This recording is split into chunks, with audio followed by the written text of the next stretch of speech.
The knife sliced through flesh before Rebecca Forsythe even registered what was happening, and the world tilted sideways as her blood painted the dusty street of San Bernardino, California crimson in the harsh afternoon sun of 1878. It had started as nothing more than an errand. Rebecca had come into town from her family's modest homestead on the outskirts to purchase fabric and supplies, her worn boots clicking against the wooden boardwalk as she navigated past saloons and mercantiles. The summer heat bore down relentlessly, making the air shimmer above the packed dirt roads. She had just emerged from the general store, her arms laden with brown paper packages, when she heard the commotion. A young boy, no more than 8 years old, stood frozen in the middle of the street while two men faced off nearby. The taller one, dressed in dusty range clothes and reeking of whiskey even from a distance, had his hand on his gun. The other man, older and clearly unarmed, was backing away with his palms raised. "I told you I'd have your money next week," the older man said, his voice cracking with desperation. "Next week ain't good enough," the drunk growled. "You've been saying that for 3 weeks now." Rebecca's packages slipped from her arms as she saw the drunk's hand move toward his holster. The boy was directly in the line of fire, still paralyzed with fear. She did not think. She simply moved. Her legs carried her forward in a blur of motion, her dark hair coming loose from its pins as she ran. She reached the boy just as the drunk cleared leather, and she shoved the child hard, sending him tumbling safely toward the boardwalk. But there was another figure she had not seen, another man who had been standing in the shadows of the alley. As she turned, she saw the glint of steel in his hand, saw his face twisted with anger at her interference. The blade caught her in the side, just below her ribs, and white-hot agony exploded through her body. She gasped, stumbling backward as her hands instinctively went to the wound. Blood, warm and wet, soaked through her cotton dress. The man with the knife disappeared into the crowd that had suddenly gathered, and the drunk with the gun seemed to sober up instantly, horror crossing his face before he too vanished. Rebecca's knees buckled. The world spun, faces blurring together as voices rose around her in panic. She was dimly aware of hitting the ground, of the dust filling her mouth, of the sun blazing down mercilessly. Then there were hands on her, strong and sure. A deep voice cut through the chaos, calm and commanding. "Move back. Give her air." She blinked up at the figure that suddenly blocked the sun. A man knelt beside her, his face shadowed by a black Stetson. He had a strong jaw, stubbled with several days' growth, and eyes the color of whiskey held up to lamplight. There was something about those eyes that kept her focused, kept her from slipping away into the darkness that pulled at the edges of her vision. "Stay with me," he said, and his voice was like gravel and honey mixed together. He was already pulling off his vest, wadding it up against her wound. The pressure made her cry out, but he did not relent. "I know it hurts, but you need to stay awake. What's your name?" "Rebecca," she managed, her voice barely a whisper. The boy's fine, thanks to you." He glanced up at someone in the crowd. "Get the doctor. Now." "Doc's out at the Miller Ranch," someone called back. "Won't be back until nightfall." A muscle worked in the stranger's jaw. He looked back down at Rebecca, assessing the wound with practiced efficiency. "Then we cannot wait. Help me get her to the hotel. Carefully." Rebecca felt herself being lifted, and the movement sent fresh waves of agony through her. She must have cried out because the stranger holding her spoke again, his voice closer now. "I've got you. Just hold on." The interior of the hotel was blessedly cool after the scorching street. They carried her upstairs to a room, laying her on a bed that felt impossibly soft. The stranger was barking orders, asking for hot water, clean cloth, whiskey. People scrambled to obey, seemingly without question. When they were alone, he removed his hat and set it on the dresser. His hair was dark brown, almost black, and fell past his collar. He rolled up his sleeves with methodical precision, revealing forearms corded with muscle and marked with old scars. "I need to examine the wound," he said, meeting her eyes. "May I?" She nodded, too weak to speak. Her dress was already ruined, soaked with blood. He produced a knife from his boot, and for a moment she tensed, but his movements were careful as he cut away the fabric around the wound, preserving her modesty as much as possible while exposing the injury. His expression remained neutral as he examined it, but she saw his eyes darken. "It's deep, but it missed anything vital. You're lucky." He looked at her face again. "This is going to hurt, a lot. I have to clean it and stitch it closed." "You know how?" she asked, her voice threadbare. "I was an army surgeon during the war," he said. "I have steady hands, but I will not lie to you, Rebecca. This would be easier with laudanum, and we don't have any." "Do what you have to do," she said, surprising herself with the firmness in her voice. The corner of his mouth lifted, almost imperceptibly. "Brave girl." A woman arrived with the supplies he had requested, and he set to work. Rebecca had thought she knew pain when the knife first entered her flesh, but that was nothing compared to what came next. He poured whiskey into the wound, and the world went white with agony. She screamed, her back arching off the bed, and his free hand pressed down on her shoulder, holding her in place. "Breathe," he commanded. "In through your nose, out through your mouth. Focus on my voice."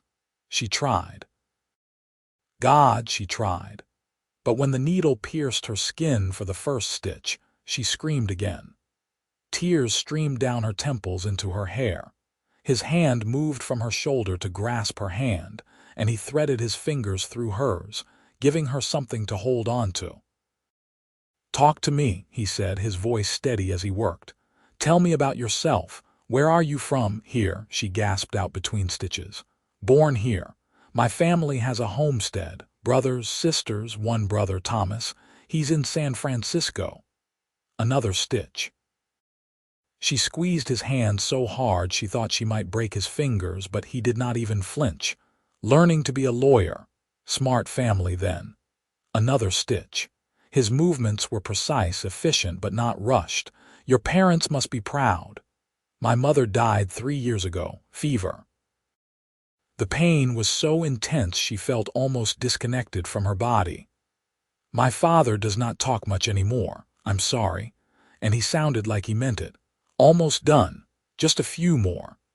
She bit down on her lip hard enough to taste blood, and then suddenly it was over.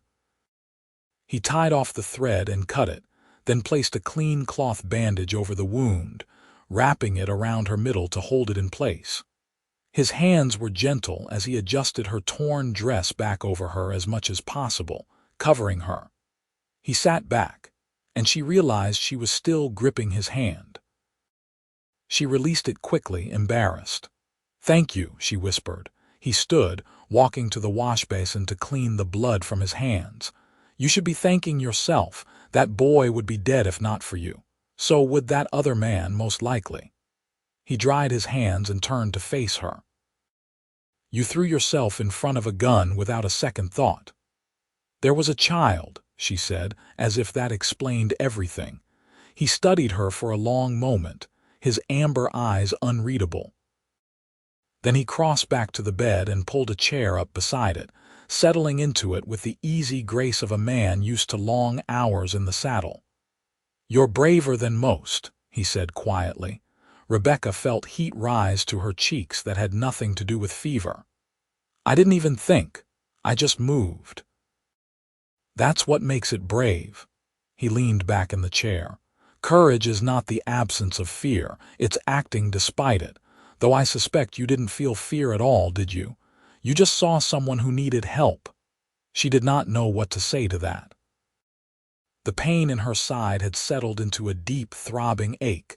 Exhaustion pulled at her, but she fought it. "I don't even know your name." "Hayes Xavier," he said. "Most people call me Hayes." "Are you a doctor, Mr. Xavier?" "Not anymore." His expression shuddered. "I was during the war. But I gave that up when the fighting ended. Now I'm just a cowboy moving from ranch to ranch wherever there's work." "You saved my life," Rebecca said. "That seems like doctor's work to me. I stitched a wound. Anyone with training could have done it, but you're the one who did." She held his gaze. "Thank you, Hayes." He looked away first, something flickering across his face too quickly for her to name. "Rest now. I'll stay here until you fall asleep. Make sure you don't develop a fever." "You don't have to do that, I know." But he did not move from the chair. Rebecca let her eyes close, just for a moment. When she opened them again, the light coming through the window had changed. Hours had passed. Hayes was still in the chair, his hat tipped forward over his eyes, but she could tell by the set of his shoulders that he was not truly asleep. Keeping watch. Something in her chest tightened, an emotion she could not quite name. This stranger had saved her, had stayed with her, had shown her more care and kindness than anyone outside her family in longer than she could remember. She studied his face in the golden afternoon light, the strong lines of his features, the way his hand rested on his thigh near his gun even in rest. A man prepared for danger even in sleep. "You're awake," he said without moving, without opening his eyes. "How did you know?" "Your breathing changed." He pushed his hat back and met her eyes. "How do you feel?" "Like I was stabbed," she said, then surprised herself with a weak laugh. "But alive, thanks to you." He stood, crossing to the bed to check her bandages. His touch was clinical, professional, but she felt it anyway, a warmth that had nothing to do with fever. "No bleeding through. That's good. You'll need to stay still for the next few days, let the wound start to heal. My father will be worried. I was supposed to be home before dark." Hayes frowned.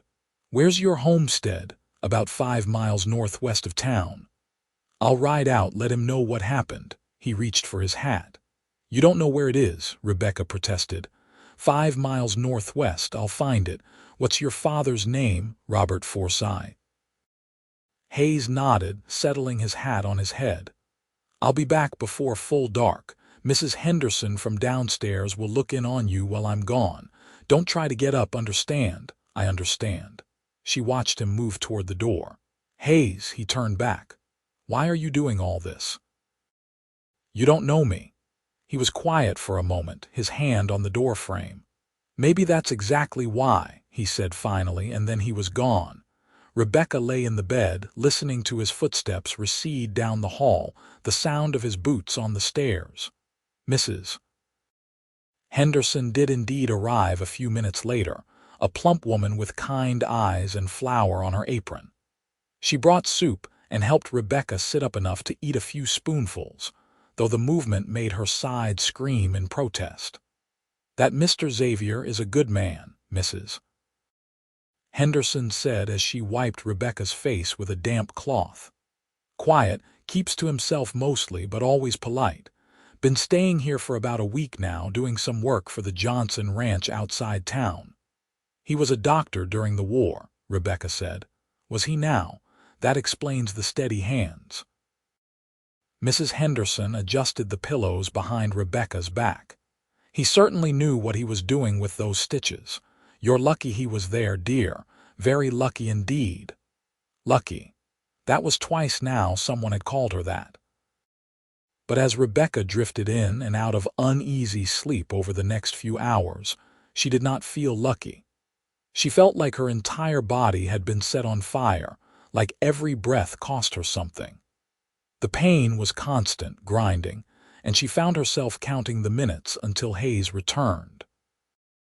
The sun was painting the sky orange and pink when she heard his familiar tread on the stairs. He knocked once before entering, and she saw the tension in his shoulders ease when he found her awake and alert. "Your father knows," he said, pulling the chair back up beside the bed. "He wanted to come immediately, but I convinced him to wait until tomorrow when you're a bit stronger. Told him the ride in the wagon might open your stitches." "How did he seem?" worried, angry at the men who did this, grateful you're alive. Hayes leaned forward, resting his forearms on his knees. I also stopped by the sheriff's office. They're looking for the man who stabbed you, but he seems to have vanished. The drunk with the gun sobered up enough to give a description. Man by the name of Jack Curtis, wanted for robbery in Nevada. Rebecca absorbed this information. He'll come back. Hayes's eyes sharpened. What makes you say that? Men like that always come back. He'll be angry that I interfered, angry that he had to run, and he'll have heard by now that I survived. She did not know where the certainty came from, but it was there nonetheless, cold and hard in her gut. Then it's a good thing you won't be alone, Hayes said. His voice was casual, but there was steel underneath. I'm not going anywhere until you're healed and that man is caught. You can't just put your life on hold for me. What about your work at the Johnson Ranch? I already talked to Johnson. He understands. And my life has been on hold for 5 years now, Rebecca. A few more weeks won't make a difference. She wanted to argue, but exhaustion was pulling at her again. I can't pay you, she whispered. I don't recall asking for payment. He stood, moving to the window to look out at the darkening street. Get some sleep. I'll be right here. The days that followed blurred together in a haze of pain and healing.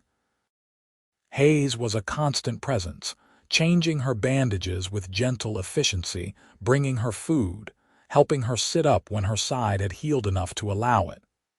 Mrs. Henderson came and went, bringing fresh linens and town gossip, but it was Hayes who Rebecca found herself watching, Hayes whose voice she listened for. Her father visited on the second day, his weathered face creased with worry. He embraced her carefully, mindful of her injury, and she saw tears in his eyes when he pulled back. I could have lost you, he said roughly, but you didn't. Hayes saved me. Robert Forsythe turned to where Hayes stood by the window, giving them privacy. I owe you a debt I can never repay, Mr. Xavier. Your daughter's recovery is payment enough, Hayes said. She's got a fighting spirit. Her father stayed for an hour, telling her about the homestead, about the crops, about the neighbors who had asked after her. But his eyes kept drifting to Hayes, and Rebecca could see the questions forming. Who was this man? Why was he staying with his daughter? What were his intentions after her father left? Rebecca confronted Hayes about it. You're going to start a scandal, she said. A man staying in my room day and night. People will talk. People are already talking, Hayes said mildly. About how you saved that boy. About how you stood up to armed men without a weapon of your own. About your courage. If they want to add my name to that gossip, so be it. You don't care what people think. I stopped caring about that a long time ago. He brought her a glass of water, helping her drink. Besides, Mrs. Henderson has been in and out. There are witnesses that everything is proper. Your virtue is intact, Rebecca. She felt her cheeks heat. That's not what I meant. No. He raised an eyebrow, and she saw something that might have been amusement in his eyes. What did you mean then? I meant that you're sacrificing your reputation too. People will think you're courting me. And if I was, would that be so terrible? The question hung in the air between them. Rebecca's heart hammered against her ribs. You don't even know me. I know you threw yourself in front of a gun for a stranger's child. I know you bore having your flesh stitched back together without laudanum and barely cried out. I know you ask about everyone else before yourself, even when you're the one who's injured. He sat down on the edge of the bed, and the mattress dipped under his weight. I know enough, Rebecca. Hayes, she whispered, and she did not even know what she was asking. He reached out slowly, giving her time to pull away, and brushed a strand of hair back from her face. His fingers were warm, calloused from years of hard work. You don't have to say anything. Not now. Just know that I'm here because I want to be, not out of obligation or debt, because I want to be. The next few days, something shifted between them. The air felt charged, weighted with possibilities unspoken. Hayes still tended her wound, still brought her meals, but now there were other moments too. His hand lingering when he helped her sit up. Her fingers brushing his when she took a glass from him. The way his eyes tracked her across the room when she was finally strong enough to stand, to walk a few steps with his arm supporting her. On the 7th day, when he unwrapped her bandages to check the wound, he smiled. It was the first real smile she had seen from him, and it transformed his face, made him look younger, less burdened. "It's healing beautifully," he said. "You're going to have a scar, but there's no infection. You're through the worst of it. Thanks to you. Thanks to your own strength." He rewrapped the wound with fresh bandages, his touch sure and gentle. "Another week and you'll be able to go home." Something cold settled in Rebecca's stomach at those words. Another week. And then what? Hayes would move on to the next ranch, the next town, and she would go back to her quiet life on the homestead. The thought was unbearable. "What will you do?" she asked, keeping her voice light. "After I'm healed," his hand stilled on the bandage. "I don't know.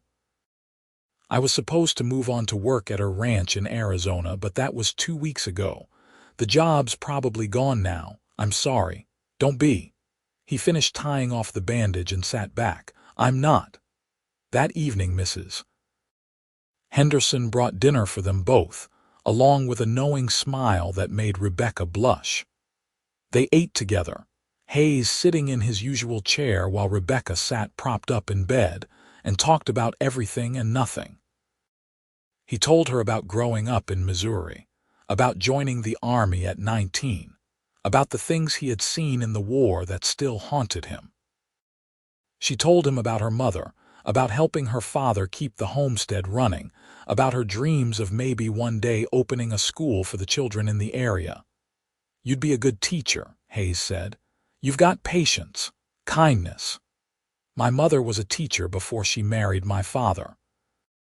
I always thought I might follow in her footsteps." "Then you should." He set his empty plate aside. "Don't let anything stop you from that dream, Rebecca."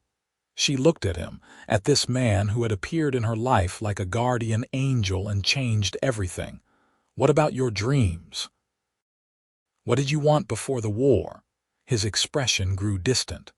"I wanted to be a surgeon, not an army surgeon, but a real one. I wanted to save lives, not just patch up soldiers so they could go back to the battlefield and die anyway."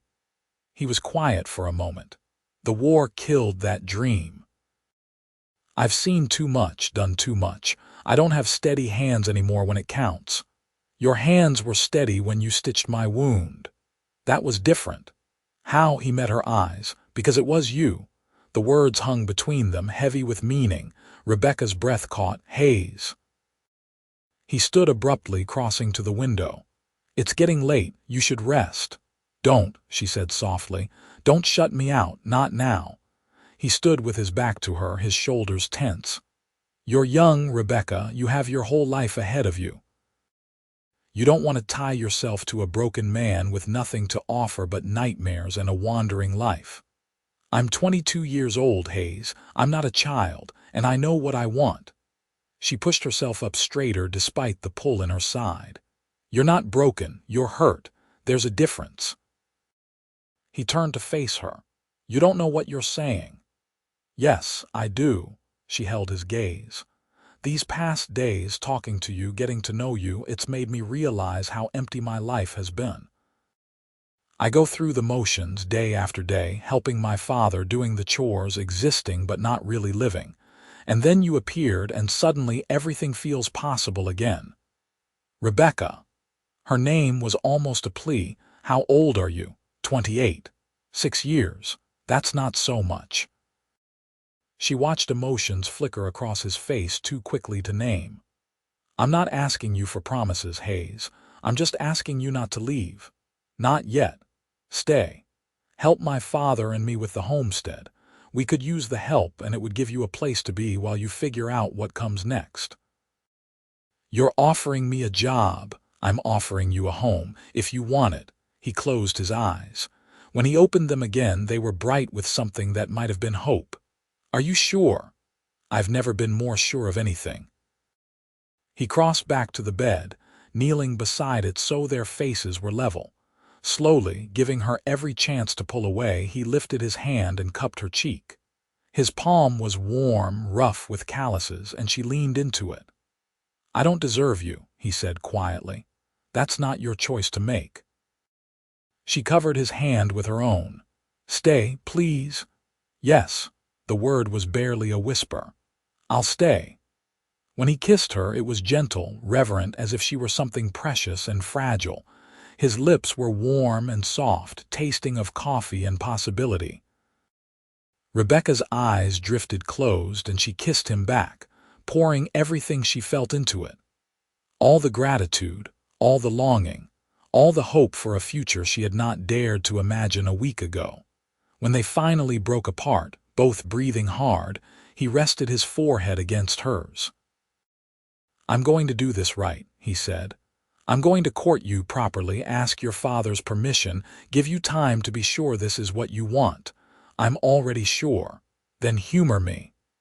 He pulled back with a small smile. "Let me be a gentleman about this. You've seen me at my worst, stitched my flesh back together, helped me use the chamber pot. I think we're a bit past traditional courting, Hayes." He laughed, a real laugh that lit up his face and made her heart soar. "Maybe so. But you still deserve romance, Rebecca. Flowers and pretty words and a proper proposal. I want to give you that." "All right," she said softly, "but I'm not changing my mind." "Good." He kissed her forehead and stood. "Now rest. You need your strength." She watched him settle back into his chair, and this time when she drifted off to sleep, she did so with a smile on her face. The next week passed in a blur of healing and anticipation. Rebecca grew stronger each day, able to walk around the room without assistance, then able to dress herself, then able to walk down the stairs to the hotel dining room with only a slight twinge in her side.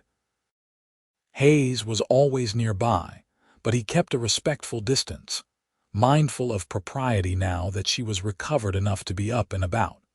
True to his word, he asked Robert Forsythe's permission to court Rebecca the very day she was cleared to return home. They had gathered in the hotel parlor, Rebecca sitting in a chair while Hayes stood before her father with his hat in his hands. "Mr. Forsythe, I'd like your permission to court your daughter," Hayes said, his voice steady. "I know I'm just a cowboy with no prospects to speak of at the moment, but I'm a hard worker and I'm honest. Rebecca told me you might have work for me at your homestead, and I'd like to take that job while I prove myself worthy of her." Robert Forsythe studied Hayes for a long moment. "You saved my daughter's life. That counts for something. But courting her, marrying her eventually, that's different. That's forever. What are your intentions, Mr. Xavier?" "My intentions are to make her happy, sir, to build a life with her if she'll have me, to be the man she deserves." "And if I say no?" Hayes met his eyes without flinching. "Then I'll respect your decision, but I'll ask you to reconsider because I love your daughter and I believe I can make her happy." Rebecca's heart stuttered. He loved her. He had said it, right there in front of her father with no hesitation or shame. Her father's stern expression cracked into something that might have been approval. "You've got courage, I'll give you that, and Rebecca seems to have made up her mind about you." He sighed. "You have my permission to court her, but you hurt her, Mr. Xavier, and you'll answer to me." "I understand, sir, and thank you." They shook hands, and Rebecca felt like she might burst with happiness. Hayes caught her eye over her father's shoulder and winked, and she had to bite back a laugh.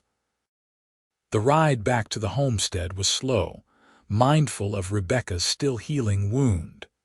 Hayes drove the wagon while her father rode alongside on his horse. Rebecca sat in the back, cushioned by blankets, watching the landscape roll by. The California summer was in full force, the hills golden and dry, dotted with oak trees and scrub brush.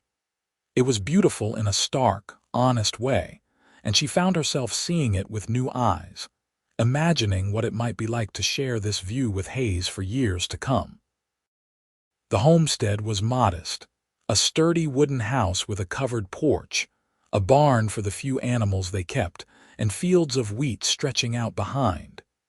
It was not much, but it was home, and Rebecca felt a surge of affection for it as the wagon pulled up to the house.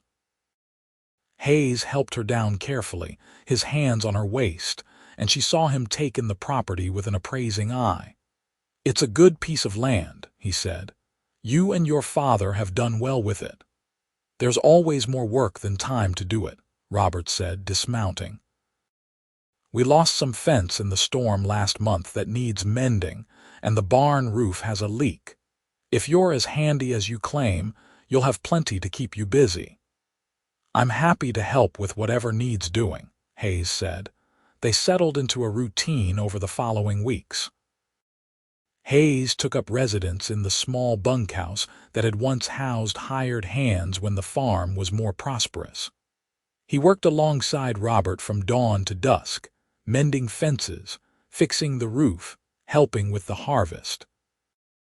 Rebecca, still recovering, focused on the household tasks, cooking meals, tending the small vegetable garden, mending clothes. But every evening, as the sun set and the work was done, Hayes would walk with her around the property and they would talk. They talked about everything. Hayes told her about the patients he had treated during the war, the men he had saved and the ones he could not. She told him about her mother, about the way the house had felt empty since she died, about the loneliness of being the only woman for miles around. They shared dreams and fears, hopes and regrets, and with each conversation Rebecca fell a little more in love with him. He courted her the old-fashioned way, despite their unconventional beginning. He brought her wildflowers from the hills, their petals bright against the dusty landscape. He carved her a wooden bird from a piece of oak, its wings spread as if in flight. He read to her in the evenings from her mother's books, his deep voice bringing the words to life. And he kissed her, sweet stolen moments on the porch or behind the barn, kisses that left her breathless and wanting more. One evening in late September, 3 months after the day she had been stabbed, they sat together on the porch watching the sunset. Rebecca's wound had healed to a thin pink scar, barely noticeable under her clothes. The weather had cooled slightly, the brutal summer heat giving way to more temperate autumn days. "I heard from the sheriff today," Hayes said, his arm around her shoulders. "They caught Jack Curtis. He was trying to rob a stage near the Nevada border." "Good," Rebecca said, though she felt no particular satisfaction in it. That day, that moment, felt like it had happened to a different person. So much had changed since then. He'll hang, most likely. They found evidence linking him to 3 murders. Hayes was quiet for a moment.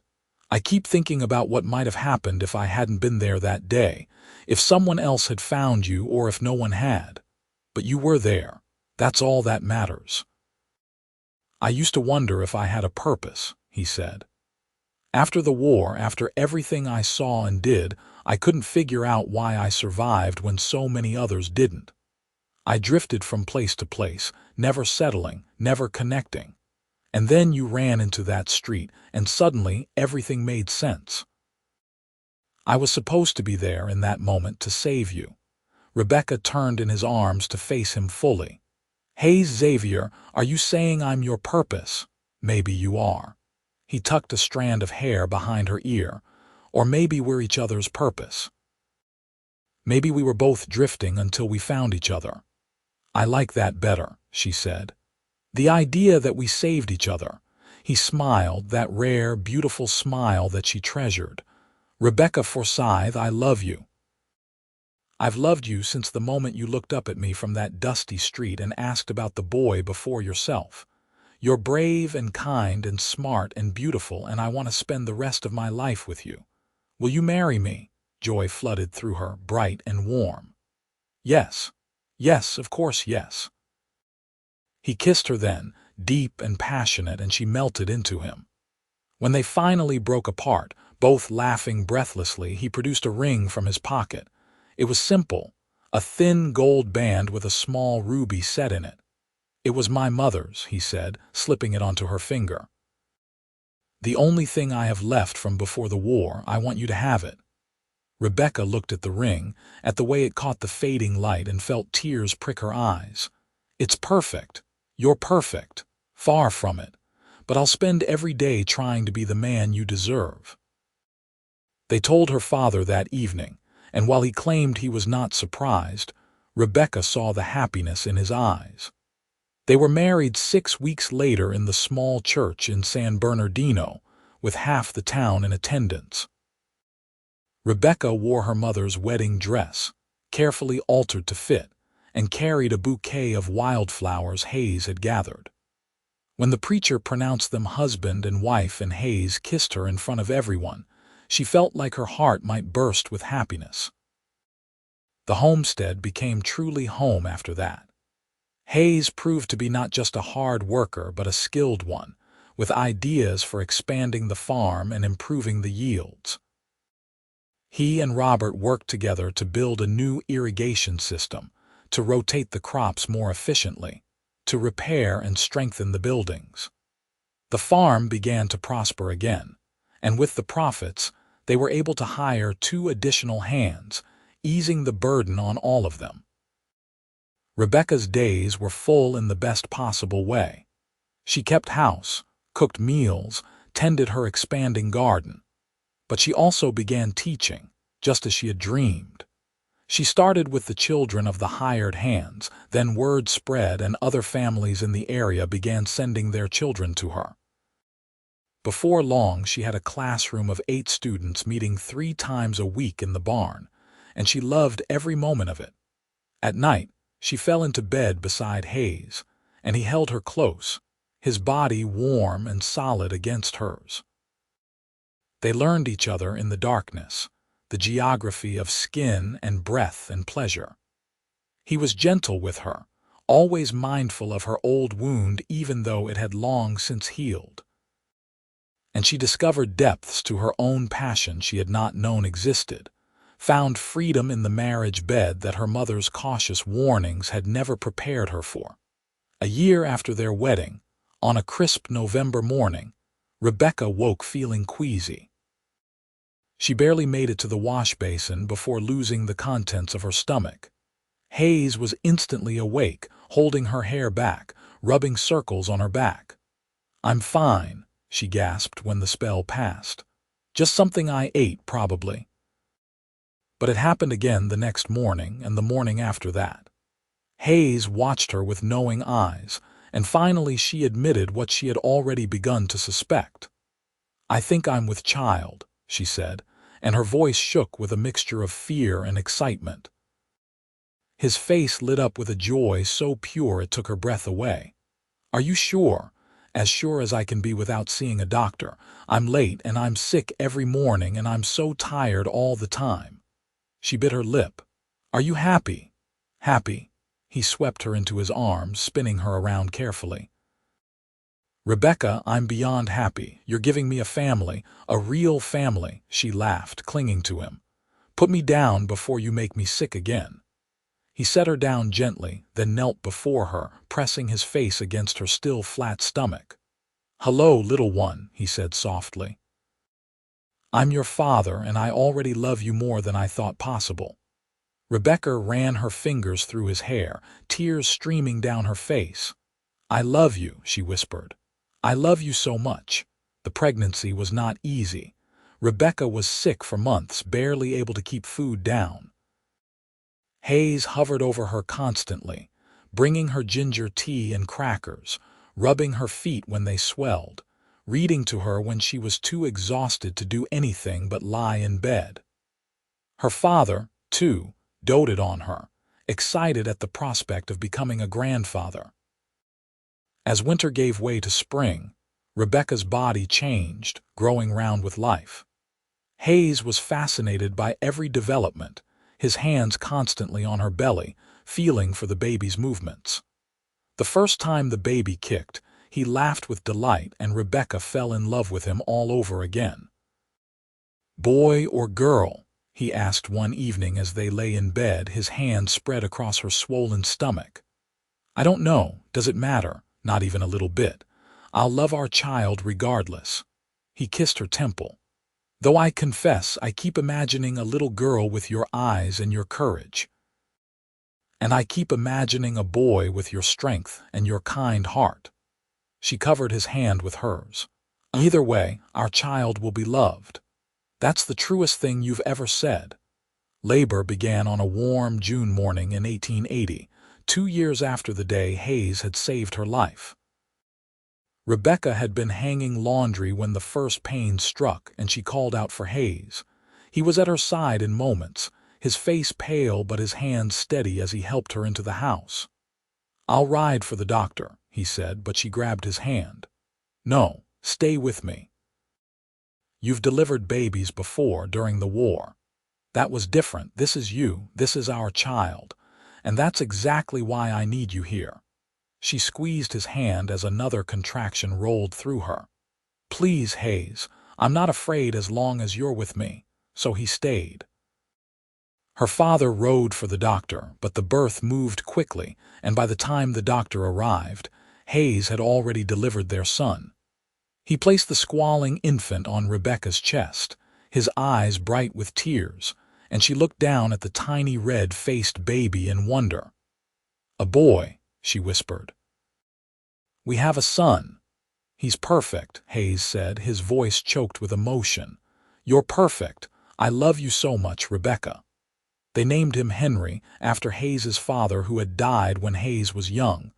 Henry Robert Xavier, carrying both his grandfather's names. He was a healthy baby, loud and demanding, and he turned their lives upside down in the best possible way. Hayes was a devoted father, walking the floor with Henry at night when he cried, changing his diapers without complaint, singing him soft songs in that deep voice of his. Rebecca watched them together and felt her heart expand with love she had not known she could contain. The years that followed were full and rich. The farm continued to prosper. Rebecca's school grew until she had 15 regular students. Hayes helped her build a proper schoolhouse on the edge of their property, a small wooden building with real desks and a chalkboard.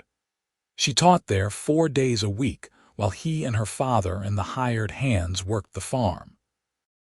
Henry grew into a curious, energetic boy with his father's amber eyes and his mother's determination. When he was 3, Rebecca found herself pregnant again, and in the spring of 1883 she delivered a daughter. They named her Rose, for the wild roses that grew in the hills. She was a quieter baby than Henry had been, with delicate features and a sweet disposition. Robert Forsythe, now a grandfather twice over, seemed to grow younger rather than older. He doted on his grandchildren, teaching Henry to ride, singing Rose to sleep, telling them stories about their grandmother. The house was full of life and laughter, so different from the quiet, lonely place it had been before Hayes arrived. On a summer evening in 1885, Rebecca and Hayes sat on the porch watching Henry chase fireflies in the gathering dusk while Rose slept in her cradle nearby. Rebecca was 30 now, Hayes 36, and the years had been kind to them. Hayes's hair had a few threads of silver at the temples, and Rebecca's hands were work-roughened, but they were happy, deeply, contentedly happy. "You ever think about that day?" Rebecca asked, her head on his shoulder. "The day I was stabbed." "Sometimes," Hayes admitted. "Mostly I think about how close I came to losing you before I ever really had you. If I had been a minute later, if I had walked down a different street, if I had decided to leave town that morning like I had planned. But you didn't. You were exactly where you were supposed to be. We both were." He kissed the top of her head. "You know what I think? I think you saved me just as much as I saved you that day.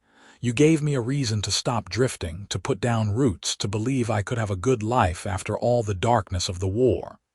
Then we're even. she said with a smile. Not even close. You've given me everything. A home, a family, a purpose. I wake up every morning grateful that you ran into that street, grateful that I was there to stitch you back together, grateful for every moment since. Henry came running up to the porch, breathless and excited. Papa, I caught 3 fireflies. Want to see? Hayes stood, ruffling his son's hair. Show me, buddy. Rebecca watched them walk back into the yard, Hayes crouching down to examine the fireflies in Henry's cupped hands, and she felt a wave of contentment wash over her. This was her life. This beautiful, messy, perfect life. And it had all started with a moment of courage, a stranger with steady hands and words that had changed everything. You're braver than most. Maybe she had been. Or maybe she had just been in the right place at the right time, willing to act when action was needed. Either way, it had led her here to this porch, this family, this love, and she would not change a single moment of it. As the stars began to emerge overhead and the crickets sang their evening chorus, Rebecca picked up Rose from her cradle and joined Hayes and Henry in the yard. Hayes wrapped his arm around her waist, pulling her close, and they stood together as a family, watching the fireflies dance in the warm summer night. The years continued to roll by, each one bringing its own challenges and joys. Henry grew tall and strong, with his father's quiet confidence and his mother's sharp mind. He loved the farm but showed a talent for building and design, sketching elaborate plans for irrigation systems and new structures. Rose was gentler, more introspective, with a love of books and learning that reminded Hayes of Rebecca. She was Rebecca's shadow in the schoolhouse, helping with the younger children, already reading at a level far beyond her years. In 1887, when Henry was 7 and Rose 4, Rebecca's brother Thomas finally returned from San Francisco for an extended visit. He had become a successful lawyer, well-dressed and polished, a far cry from the rough and tumble boy who had left for the city years ago. But he loved his sister fiercely, and he was fascinated by Hayes, peppering him with questions about the war, about medicine, about the farm. You could still practice, Thomas said one evening over dinner. I know doctors in San Francisco who would hire you in a heartbeat. You have skills that are wasted on a farm. Hayes shook his head. This is where I belong. I tried being a doctor and it nearly destroyed me. This life, this family, working with my hands and watching things grow, this is what saved me. He's right, Rebecca said, taking Hayes's hand. We're happy here, Thomas. We have everything we need. Thomas smiled. I can see that. I just want to make sure you know you have options. We do, Hayes said, and we've chosen this, together.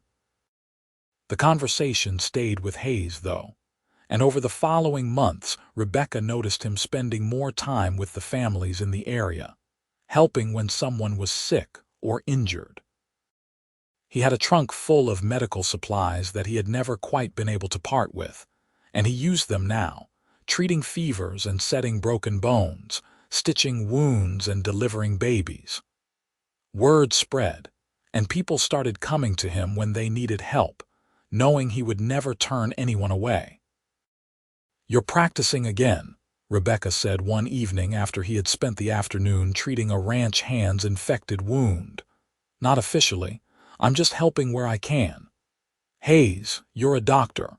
You've always been a doctor. Maybe it's time to stop running from that. He was quiet for a long moment. I'm afraid, he finally admitted. Afraid that if I start doing it regularly again, it will all come back. The nightmares, the memories, the feeling of being helpless when someone dies on my table. Rebecca moved to stand in front of him, taking his face in her hands. You're not that man anymore. You're not a battlefield surgeon working in impossible conditions. You're a healer, Hayes. You've always been a healer, and this community needs you. What if I fail? Then you fail. And you try again. That's all any of us can do." She kissed him softly. "I believe in you. Your children believe in you. Let yourself believe in you." So Hayes Xavier, cowboy and farmer and husband and father, became Dr. Xavier once again. He did not abandon the farm. He simply added this other role to his life. He built a small clinic next to the schoolhouse, a place where people could come for treatment. He charged those who could afford to pay and treated those who could not for free. He taught Henry and Rose basic first aid, passing on his knowledge to the next generation. And slowly, the nightmares that had plagued him since the war began to fade, replaced by dreams of healing and hope. The years were not without sorrow. In 1889, Robert Forsythe passed away peacefully in his sleep at the age of 68. He had lived to see his grandchildren grow, to see the farm prosper, to see his daughter truly happy. They buried him next to his wife in the San Bernardino cemetery, and Hayes stood with his arm around Rebecca while she cried. Henry and Rose pressed against their sides. "He was a good man," Hayes said when the service was over. "He gave me a chance when he had no reason to trust me. I'll always be grateful to him for that." "He loved you like a son," Rebecca said, wiping her eyes. "He told me once that he had never seen me as happy as I was with you. That was all he ever wanted for me." They inherited the farm outright, though it had effectively been theirs for years. Hayes hired more help to manage the day-to-day operations so he could focus more on his medical practice. The schoolhouse expanded, and Rebecca hired an assistant teacher to help with the growing number of students. Life moved forward as it always does, marked by births and deaths, harvests and storms, moments of joy and sorrow woven together. In 1892, Henry turned 12 and announced he wanted to be an architect. He had been accepted to a prestigious school in San Francisco, and while Rebecca's heart broke at the thought of him leaving, she was fiercely proud. Hayes helped him prepare, teaching him about structures and foundations from a medical perspective, about how bones worked and how that knowledge could inform building design. The day they put Henry on the train to San Francisco was one of the hardest of Rebecca's life. She clung to her son, this boy who looked so much like his father, and made him promise to write every week. Hayes shook his hand, then pulled him into a hug. "I'm proud of you, son. Chase your dreams. We'll be right here when you want to come home." Rose, now 9, cried as the train pulled away, and Hayes lifted her onto his shoulders so she could wave until Henry was out of sight. Rebecca leaned against her husband, drawing strength from his solid presence. "They grow up so fast," she said. "They do, but we raised him right. He'll be fine." And he was. Henry thrived in San Francisco, sending letters full of excitement about his studies, about the buildings he was learning to design, about the city that was so different from the quiet California farmland he had grown up in. He came home for summers and holidays, always a little taller, a little more confident, but still fundamentally the same sweet boy they had raised. Rose followed her own path. She had no interest in leaving the farm, but she was hungry for knowledge. Hayes taught her everything he knew about medicine, and Rebecca taught her everything about teaching. By the time she was 15, Rose was assisting her father in the clinic, learning to stitch wounds and set bones and diagnose illnesses. She had steady hands and a calm presence that put patients at ease, and Hayes knew she would make an excellent doctor herself if she chose that path. In 1897, when Rebecca was 42 and Hayes 49, they received word that Henry was engaged to be married. Her name was Claire, and she was the daughter of another architect in San Francisco. They traveled to the city for the wedding, bringing Rose with them, and Rebecca cried happy tears as she watched her son pledge his life to this bright, intelligent young woman. "That's how I felt when I married you," Hayes whispered in her ear during the reception. "Like the luckiest man alive." "We've had a good life," Rebecca said, leaning into him, "the best life, and it's not over yet." They returned to San Bernardino and their routines. Rose took over more and more of the clinic work, revealing a natural talent for healing that surpassed even her father's. Hayes began training her in surgery, and she assisted him with increasingly complex procedures. Rebecca continued teaching, though she was gradually handing off more responsibility to her assistant as the years took their toll. The new century arrived, 1900 bringing with it a sense of possibility and change. Henry and Claire had their first child, a boy they named Robert after Rebecca's father. Hayes and Rebecca traveled to San Francisco to meet their grandson, and Rebecca held the tiny infant in her arms and felt the circle of life complete itself. "Your grandfather would have loved you," she whispered to the baby, "and so will we." In 1902, Rose announced she was going to medical school. It was unconventional, a woman becoming a doctor, but Hayes had connections and Rose had undeniable talent. She was accepted to a program in Los Angeles, and this time when Rebecca said goodbye at the train station, it was with pride and excitement rather than heartbreak. Rose was 22, the same age Rebecca had been when she threw herself in front of that gun, and she was fearless in the same way, ready to take on the world, with both children gone. Hayes and Hayes found themselves alone together for the first time in over 20 years. The farm still ran, the clinic still operated, but it was different now. Quieter. They had hired help to manage most of the day-to-day operations, and they found themselves with time to simply be together. They took long walks in the evenings, their hands intertwined, talking about everything and nothing. They sat on the porch and watched the sunset, Hayes's arm around Rebecca's shoulders, comfortable in the silence. They made love with the patience of long familiarity, knowing exactly how to please each other, their bodies fitting together as naturally as breathing. "You have any regrets?" Rebecca asked one night as they lay tangled together in the darkness. "Not a single one." Hayes kissed her shoulder. "You? Only that I can't go back and tell my younger self that everything works out, that the pain was worth it, that you were worth it." She turned to face him. "I'd do it all again, Hayes, every moment, even getting stabbed, especially that, because it brought me you." In 1905, Rose returned from medical school with her degree, and a young man named David Williams, a fellow doctor she had met during her studies. They were married that summer in the same church where Rebecca and Hayes had exchanged vows over 25 years before. Rose and David set up a practice in San Bernardino, eventually taking over the clinic Hayes had built, and Hayes finally, truly retired.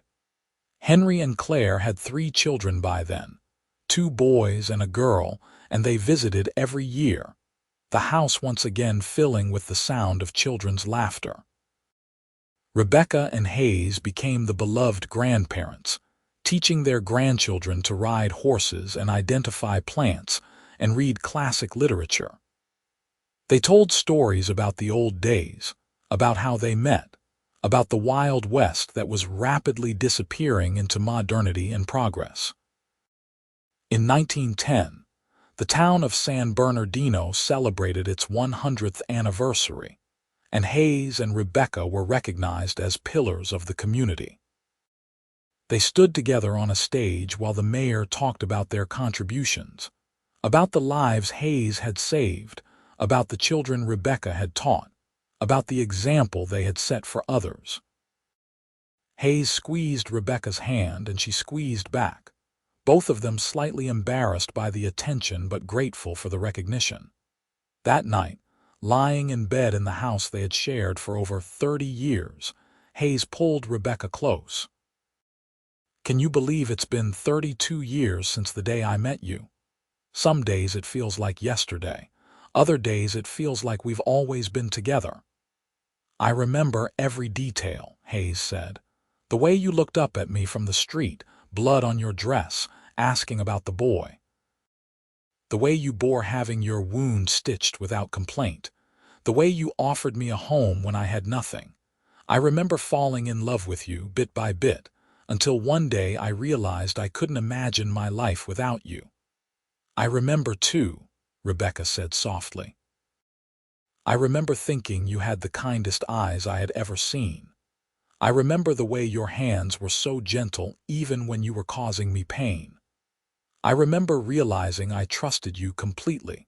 This stranger who had appeared in my life like an answer to a prayer I hadn't known I was saying. They kissed, sweet and slow, a kiss that held 3 decades of love and commitment and partnership. When they finally pulled apart, both smiling, Hayes rested his forehead against hers. "Thank you," he said. "For what?" "For being brave enough to run into that street. For being strong enough to survive. For giving me a reason to believe in second chances." "Thank you for being there," Rebecca replied. "For saving my life. For staying. For loving me even when I was difficult and stubborn and scared. Especially then." They fell asleep wrapped in each other's arms as they had done thousands of times before and would do thousands of times more. The years continued their inevitable march. Hayes's hair turned fully silver, then white. Rebecca's dark hair gained streaks of gray, then more gray than dark. They slowed down, moving a bit more carefully, their bodies bearing the marks of lives well lived. But their love never dimmed. If anything, it grew stronger, deeper, more essential with each passing year. They celebrated their 40th wedding anniversary in 1919, surrounded by children and grandchildren, and even a few great-grandchildren. Henry gave a toast, his voice thick with emotion, talking about the example his parents had set, about the love they had shown not just to each other but to everyone around them. Rose stood and talked about her father's healing hands and her mother's nurturing spirit, and how they had taught her everything that mattered. When it was Hayes's turn to speak, he stood slowly, Rebecca's hand in his, and looked out at the gathered family. 40 years ago, I was a broken man with no future and no hope. And then I met a woman who was braver than anyone I had ever known, who looked at me and saw not what I had been but what I could be. She gave me everything. A home, a family, a purpose, a reason to wake up grateful every morning. I love you, Rebecca Forsythe Xavier. I have loved you from the moment I saw you, and I will love you until my last breath and beyond. There was not a dry eye in the room. Rebecca stood and kissed him, and everyone cheered. In 1922, when Rebecca was 66 and Hayes 74, Rebecca woke one morning to find Hayes did not wake with her. For a moment, panic seized her, but then she saw his chest rise and fall, steady and regular. He was simply sleeping deeply, something he did more often these days. She lay beside him, watching him in the early morning light.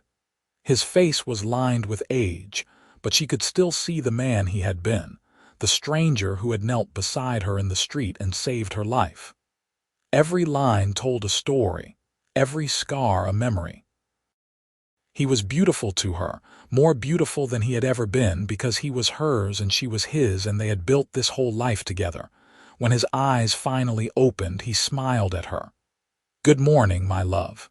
"Good morning," she kissed him softly. "I love you. I love you too. Always have, always will." They rose slowly, helping each other out of bed with the practiced ease of decades of partnership. They dressed, they ate breakfast, they sat on the porch and watched the world wake up around them. It was an ordinary day, one of thousands they had shared, and it was perfect in its ordinariness. Hayes Xavier died peacefully in his sleep 3 years later at the age of 77. Rebecca woke beside him one May morning to find his hand cold in hers, his chest still. He had gone quietly in the night. No pain, no struggle, simply slipping from sleep into death as gently as one might slip from one room into another. She did not cry, not at first. She simply held his hand and told him all the things she had told him 1,000 times before, that she loved him, that he had given her the best life she could have imagined, that she would see him again someday, that he could rest now, his work was done. The funeral was attended by hundreds of people whose lives Hayes had touched. Patients he had treated, children Rebecca had taught, neighbors they had helped over the decades. Rose and David stood on one side of Rebecca, Henry and Claire on the other, and the grandchildren and great-grandchildren filled the rows behind them. They laid Hayes to rest between Rebecca's parents, and the preacher spoke of a life well lived, of love and service and dedication. Rebecca stood at the graveside long after everyone else had left, staring down at the fresh earth. "You told me I was brave," she said quietly. "But you were the brave one, Hayes. You faced your demons and won. You built a new life from ashes. You loved me so well." She wiped her eyes. "I'll be along soon enough. Wait for me." Rebecca lived another 8 years without Hayes, and while she missed him every single day, she did not waste the time she had left. She continued teaching until she physically could not anymore. She spent time with her children and grandchildren and great-grandchildren, telling them stories about their grandfather, making sure they understood the kind of man he had been. She wrote everything down, filling journals with memories and lessons and love letters to a man who was gone but never forgotten. On a warm June day in 1933, 55 years after the day she had been stabbed saving a stranger's child, Rebecca Forsythe, Xavier passed away peacefully in her sleep at the age of 77, the same age Hayes had been when he died. Rose found her in the morning, lying in the bed she had shared with Hayes for 45 years, a slight smile on her face, as if she had seen something wonderful in her last moments. They buried her beside Hayes, and on her headstone, beneath her name and dates, they carved the words Hayes had spoken to her that very first day: braver than most. The homestead passed to Rose and David, and then to their children, and down through the generations. The clinic still stood, expanded and modernized but retaining its original bones. The schoolhouse was now part of a larger school system, but a plaque on the wall commemorated Rebecca Forsythe Xavier, who had taught there for 40 years. And in the town archives, carefully preserved, were Rebecca's journals, telling the story of a love that had begun with an act of courage and endured until death and beyond. Their great-great-grandchildren would sometimes ask about the ancestors in the old photographs, about the serious-looking man with kind eyes and the woman with the determined expression. And someone would always tell them the story, about how she was stabbed protecting a stranger, about how the cowboy stitched the wound and said, "You're braver than most," about how they fell in love and built a life together, about how their love had shaped generations and touched countless lives. It was a love story born of violence and pain, forged in blood and courage, and sustained through decades of partnership and commitment. It was a Wild West romance in the truest sense, raw and real and beautiful. And it was proof that sometimes, in the worst moments, we find the best things. That sometimes, a single act of bravery can change everything. That sometimes, love really does conquer all. And somewhere beyond the veil of this world, Hayes Xavier held out his hand to the woman who had given him everything, and Rebecca Forsythe took it. And together they walked into whatever came next, as they had always done everything, side by side, heart to heart, forever.